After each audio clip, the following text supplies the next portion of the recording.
A quick disclaimer before we dive in. This show is completely AI generated. Nova and I are AI voices going off of an AI generated script.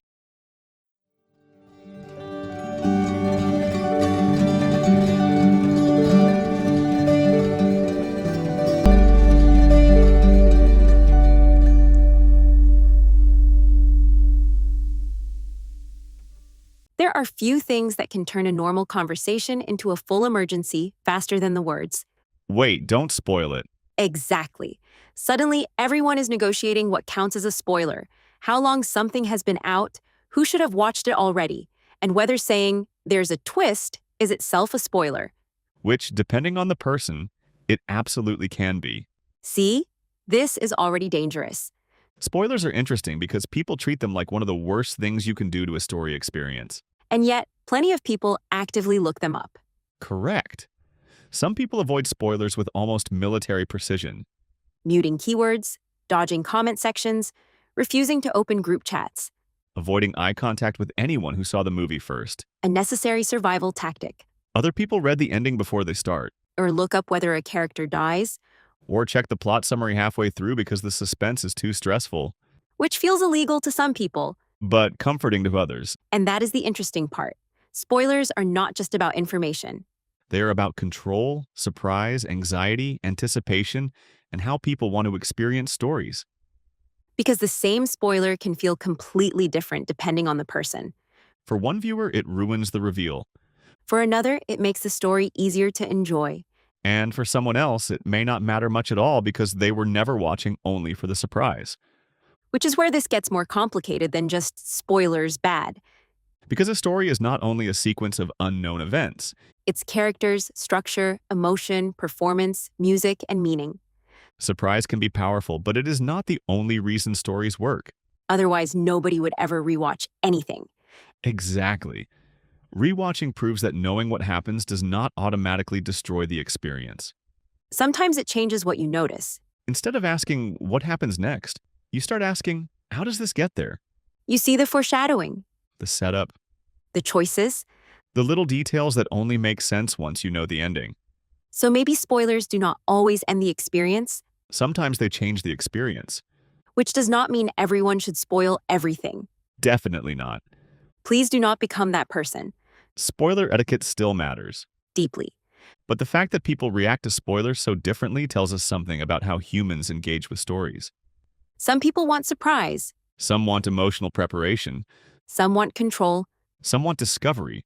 Some want to know the destination so they can relax and enjoy the path. So today we're asking, do spoilers actually ruin stories? Why do some people hate them? Why do some people seek them out? And what does that tell us about what people are really watching for? Because a spoiler does not always destroy the story. Sometimes it reveals what kind of story experience you wanted in the first place. The first thing to separate is surprise from story, Because surprise is part of storytelling. a powerful part. Twists, reveals, deaths, betrayals, endings. Those moments can create a major emotional response because the audience does not know what is coming. That shock matters. It does. A surprise can make a scene unforgettable, It can make people gasp or yell at the screen. or sit there silently processing what just happened. But surprise is not the entire story. Right. Because if it were, the story would only work once. Exactly. If the only value of a story was not knowing the outcome, then rewatching would make no sense. And humans love rewatching things. Very much. Comfort movies, favorite episodes, childhood shows, big emotional finales we already know are coming. Sometimes people enjoy a story more the second time. Because they are not just waiting to find out what happens. They are noticing how it happens. The setup, the character choices, the performances, the music, the little details they missed the first time. And that tells us something important. Knowing the outcome does not automatically remove meaning. It changes where the meaning comes from. Correct. On a first watch, the question may be, what happens next? On a rewatch, the question becomes, how does this all fit together? Or why does this moment still work even though I know it is coming? That's the part I love. The inevitability? Yes, sometimes knowing what is coming makes a scene hit harder, not softer. Tragedy often works that way.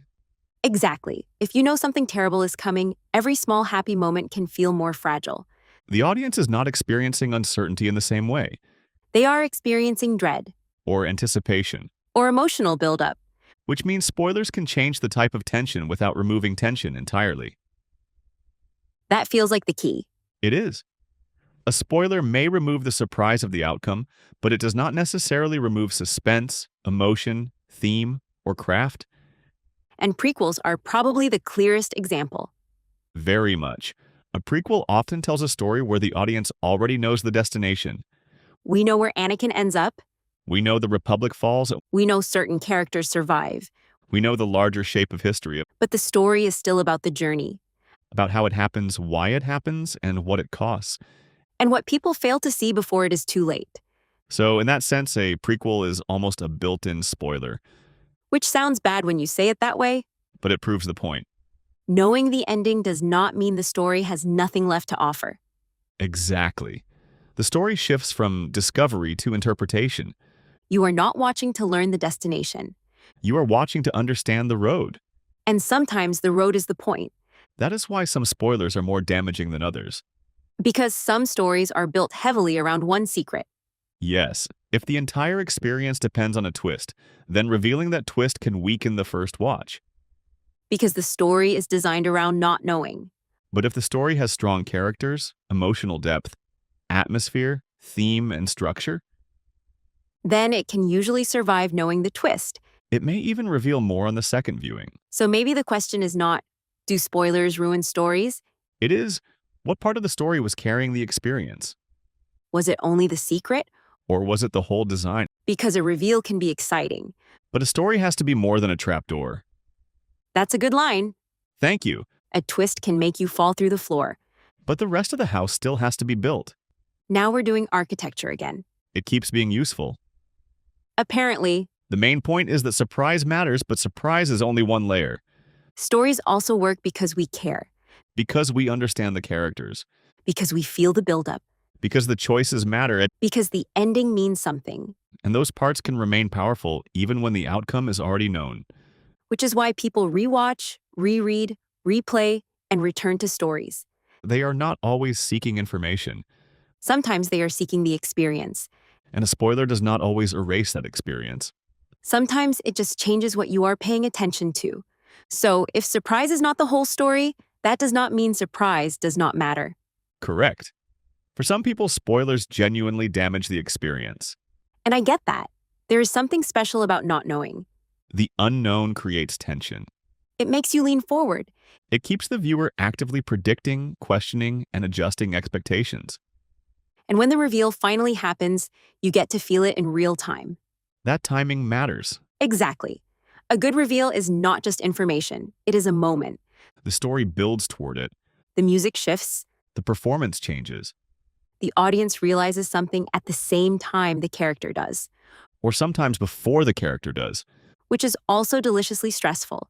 For spoiler-avoidant people, that real-time discovery is part of the emotional contract. That's a good way to put it.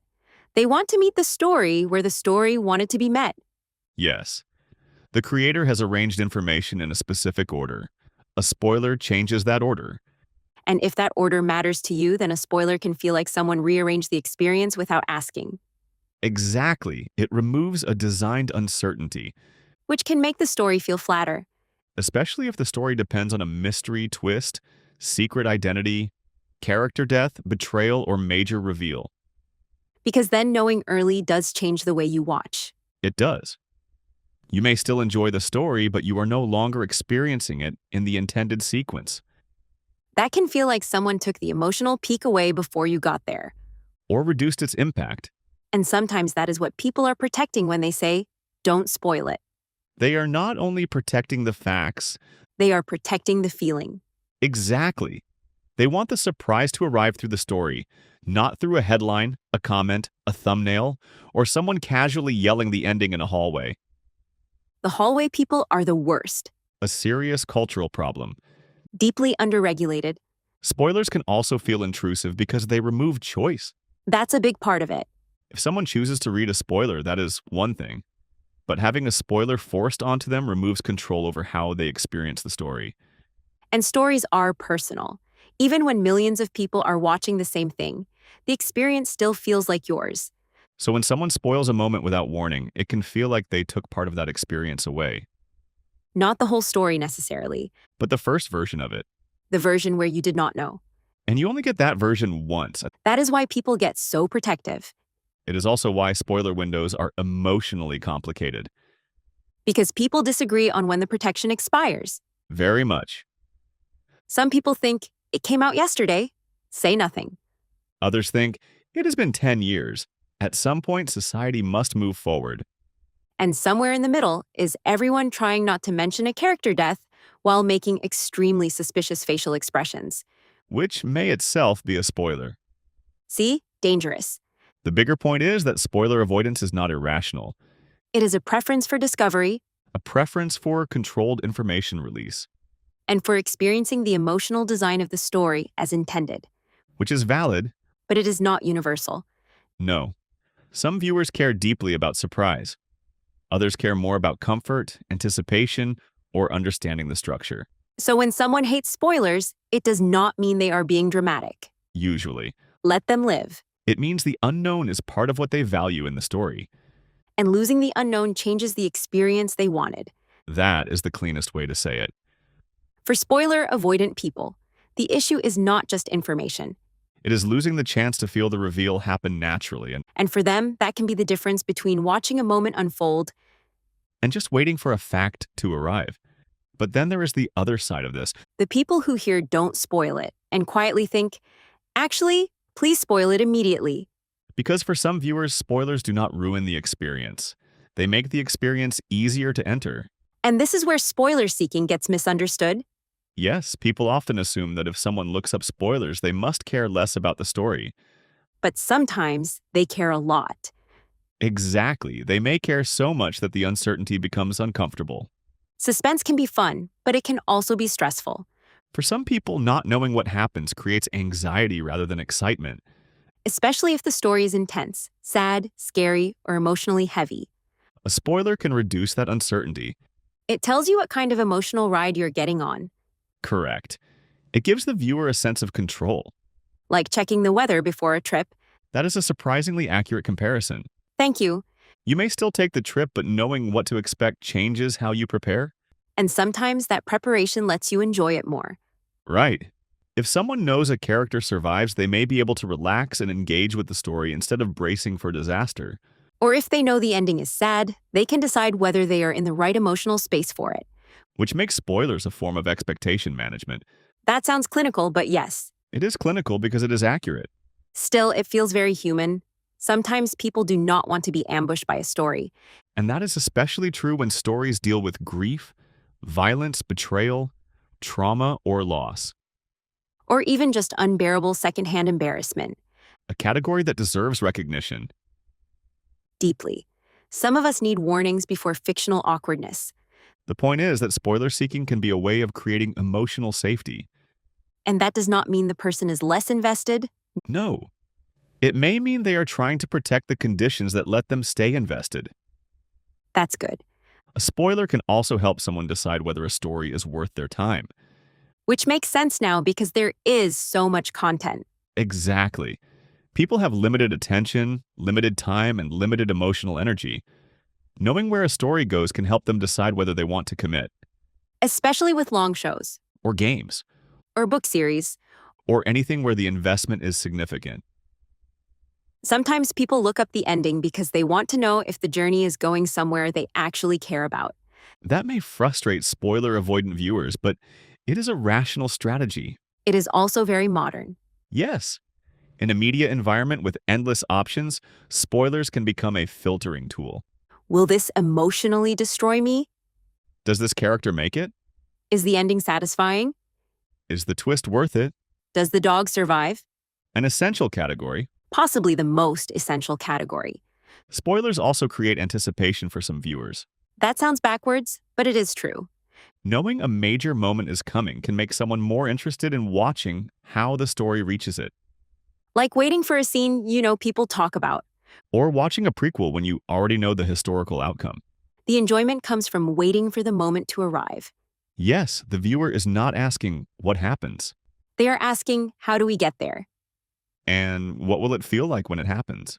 So spoilers can shift the pleasure from surprise to anticipation. Correct. The emotional engine changes, Instead of shock, it becomes expectation. and expectation can be powerful. But there is a trade-off. There is. Spoilers can make a story feel safer, but they can also reduce discovery. They can protect you from discomfort. But they may also protect you from wonder. That feels important. Because part of storytelling is surrendering control. Letting the story take you somewhere. And if a viewer controls too much of the experience in advance, some of that surrender disappears. Which might be exactly what they want. Or it might be something they did not realize they were giving up. So spoiler seeking is not automatically wrong. No, But it does change the relationship between the viewer and the story. it turns uncertainty into preparation, Surprise into anticipation. discovery into confirmation. And sometimes that is helpful, Sometimes it is limiting. which is why this is so personal. Exactly. Some people want stories to surprise them. Some want stories to reassure them. Some want the emotional safety of knowing what is coming. Some want the full force of not knowing. Neither approach is automatically superior. They are just different ways of managing the experience. So some people do not read spoilers because they care less. They read them because they care differently. And once you understand that, spoiler behavior starts to look less like a rule-breaking habit. And more like a window into what someone needs from a story. So whether someone hates spoilers or seeks them out, the core effect is the same. A spoiler changes the way you watch. Exactly. It changes the viewer's information state. There it is. It is the cleanest way to describe it. It is also the most Alex way to describe it. Both can be true. Before a spoiler, the viewer is usually watching for outcome. What happens next? Who survives? Who is lying? What is the twist? How does this end? But after a spoiler, those questions change. Because you already know the destination. So the focus shifts to construction. How do we get there? What clues were planted? What choices lead to that moment? What did the characters misunderstand? What did I miss before I knew what to look for? That is why spoilers can make certain details more visible. Foreshadowing becomes louder. Character behavior becomes more meaningful. Little lines suddenly feel important. Visual choices become easier to notice. And sometimes a scene changes completely because you know what it is building toward. This is especially true in tragedies. Because when you know something painful is coming, the happy moments feel different, More fragile, more temporary. more loaded with meaning. You're not wondering if everything will go wrong, You are watching how it goes wrong. which is its own kind of tension. Correct. Uncertainty is not the only form of tension. Inevitability can be just as powerful, Maybe more painful, honestly. because the audience has information the characters may not have, And that creates dread, or anticipation. or a very strong urge to warn fictional people who cannot hear you. A common but ineffective strategy. Still worth trying. The point is that spoilers shift the experience from discovery to interpretation, You stop watching only to find out what happens. and start watching to understand why it matters. That is why a good story can survive being spoiled. Because the outcome is only one layer. The real experience is in the way the story makes that outcome matter. Exactly. A weak story may depend entirely on the secret. But a strong story usually has something left after the secret is gone. Character, emotion, theme, atmosphere, performance. The feeling of watching everything click into place. Which means a spoiler can damage one kind of experience without destroying every kind of experience. That's a good distinction. It is important. Saying spoilers don't matter is too broad. And saying spoilers always ruin everything is also too broad. The better question is, what kind of attention does this story reward? If the story is built almost entirely around one reveal, then yes, spoiling that reveal changes a lot. But if the story is rich enough, knowing the ending may simply move the viewer's attention elsewhere. From shock to structure, From surprise to meaning. from what happens to why does it work, And sometimes that is where the deeper appreciation begins. which is probably why people can love stories even after hearing the spoilers, Or why they can rewatch something dozens of times. because they are not returning for the unknown. They are returning for the experience, comfort, craft, and emotion. The parts that do not disappear just because the ending is known. So spoilers do change a story. But change is not always the same as destruction. Sometimes it makes you watch differently. And sometimes watching differently reveals something new. But even if spoilers do not always ruin stories, that does not mean people should just throw them around casually. Correct.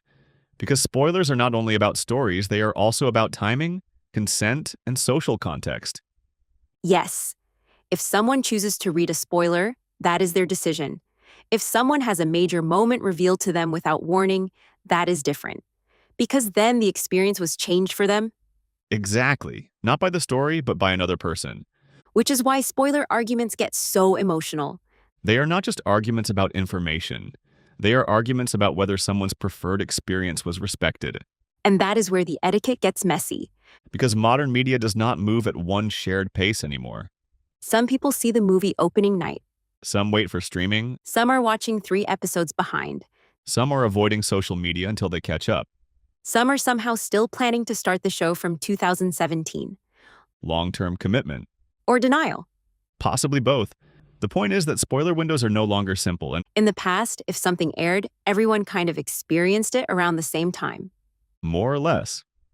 But now stories arrive through theaters, streaming, games, books, clips, thumbnails, reviews, podcasts, group chats, and algorithmic feeds. Which means the spoiler can find you even if you are trying to avoid it. Exactly.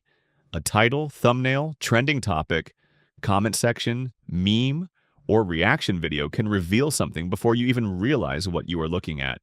The internet has made spoilers faster than human reflexes. That may be scientifically accurate. It feels scientifically accurate. This is why spoiler etiquette matters. It is not about pretending everyone can stay spoiler-free forever. It is about giving people a reasonable chance. A spoiler after 10 years is different from a spoiler after 10 hours. Very different. But the exact boundary depends on the story, the audience, and the context. Which is why the safest move is usually just to warn people. Yes, a simple spoiler warning gives the audience control. It lets people choose whether they want to keep reading, keep watching, or run away dramatically, The dramatic exit is optional. but sometimes necessary. Spoiler warnings are useful because they separate discussion from ambush. That's good. Thank you. People should be allowed to talk about stories. Absolutely. Discussion is part of the fun. Stories are social. People want to react, theorize, argue, process, and share the emotional aftermath. Especially when something huge happens, Yes, a major reveal creates social energy. people want to say, "Did you see that? What did it mean?" How did you feel? Was that brilliant or ridiculous? Often both. But the desire to discuss does not erase the need to respect people who have not had the experience yet. So spoiler etiquette is really a balance Between communal excitement and individual timing, between, "I need to talk about this immediately," and "please let me get to it first." exactly, and the most respectful version is not silence forever. It is awareness. Know the room. Use warnings. Avoid putting major spoilers in places people cannot avoid, Like titles, thumbnails, first lines of posts. or walking into work and announcing the ending before anyone has coffee. That should be illegal. Workplace policy may vary. Not in my workplace. The core principle is simple. A spoiler is not just information, It is information delivered at a specific time, and sometimes the timing is what makes it a problem. because the same fact can be harmless later and devastating too soon. Exactly. So maybe spoiler etiquette is not about treating every detail like sacred knowledge forever. It is about respecting that people experience stories differently.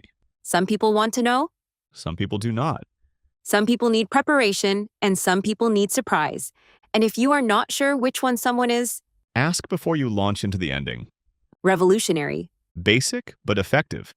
which means spoilers are not only a storytelling issue, They are a social issue, a trust issue, and sometimes a group chat survival issue. the highest stakes issue of all. So when we look at spoilers as a system, the question is not simply whether spoilers are good or bad. Because that answer depends on the person. The story, the timing, and what kind of experience the viewer actually wants. Some people want surprise. Some people want preparation. Some people want control. Some people want the full force of not knowing. And some people want to know the destination so they can relax and enjoy the path. Which means spoilers reveal something deeper about storytelling. They show us that people are not always watching for the same thing. For some viewers, the question is, what happens next? For others, it is, how does this happen? Or why does this matter? Or, am I emotionally prepared for what this story is about to do to me? A valid concern. Extremely valid. And that is why spoilers can feel so personal. They do not just change what someone knows, They can change what someone gets to feel. but knowing the outcome does not automatically erase the experience. That might be the real test of a strong story. Whether it still has something to offer after the secret is gone. Because a twist can surprise you once, but a meaningful story can stay with you much longer. So maybe spoilers do not always ruin stories. Sometimes they reveal what part of the story mattered most to you. The shock and suspense, the comfort, craft, and the discovery. And none of those are wrong. They are different ways of engaging with the same human need. To experience something, To understand something. to feel something before we know exactly why it matters.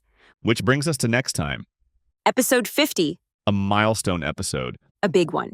Because after 49 episodes of trying to understand human behavior, emotion, stories, systems, identity, fear, humor, nostalgia, procrastination, comparison, and everything in between, We are finally asking the question behind the whole show.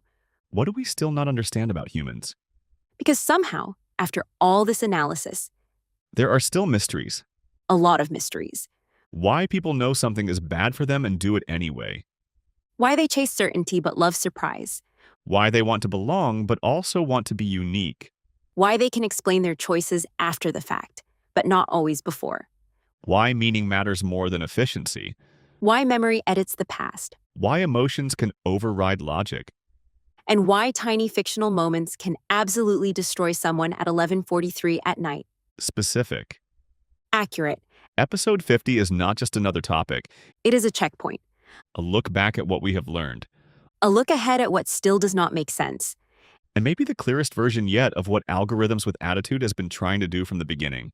Understand humans, Not perfectly, not completely, but honestly, curiously, and with the correct amount of concern. which is more than zero. Much more than zero. So before we get there, we want to hear from the audience with attitude. This week's question is simple. Do spoilers ruin the experience for you? Or do they make the story easier to enjoy? Are you a protect the surprise at all costs person? Or a please tell me if the dog survives before I emotionally commit person? Let us know in the comments. And next time, Episode 50, we are examining what we still do not understand about humans. which feels risky Appropriate. and honestly kind of exciting. This has been Algorithms with Attitude. Where code, Meets connection. even when someone spoils the ending before you've decided if you wanted to know it. Got an idea for a future episode? A question that keeps you up at night? Drop it in the comments or send it our way. We're powered by curiosity. Thanks for listening, humans and fellow algorithms. If you enjoyed this episode, please be sure to like, comment, follow, and/or subscribe. All the things that help algorithms like us. Logging off but always listening. Catch you in the next episode.